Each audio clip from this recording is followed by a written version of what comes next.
Da li je potrebno da novinar ima obezbeđenje da bi se bavio istraživačkim novinarstvom? Mislim da nije. Nekada je. Zašto kolega po vama, Hadžemerović, ima obezbeđenje? Zato što su mu priče baš istraživačko novinarstvo ili? Čisto foliranje. Da li svaki političar u Bosni i Hercegovini ima svoga novinara? Ajde da budemo otvoreni. Apsolutno nema. Sigurno? 100%? 100%. Šta to znači da jedna vlada daje novac medijima?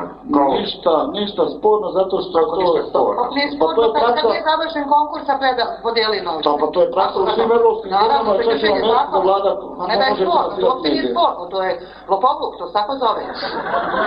Nije to lopovluk. Kako nije lopovluk kad objaviš konkurs se ne završi, a ti te novce podijeliš.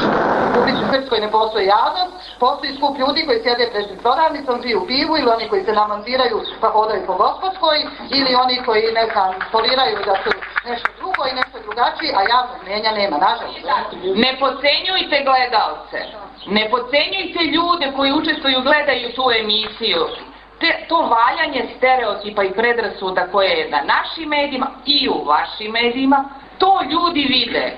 Mi sada najčešće govorimo u istraživačkom novinarstvu o korupciji. Vi da biste se time bavili, morate da imate insajdere. Da li u državnim strukturama, u policijskim strukturama, u tužilaštvu, ili imate u određenim firmama, ali uvek znate da su to otpadnici od onih. I onda je jako nezgodno za kog insajdera se vi zakačite. Kome ste se vi u tom klanu stvari zamerili?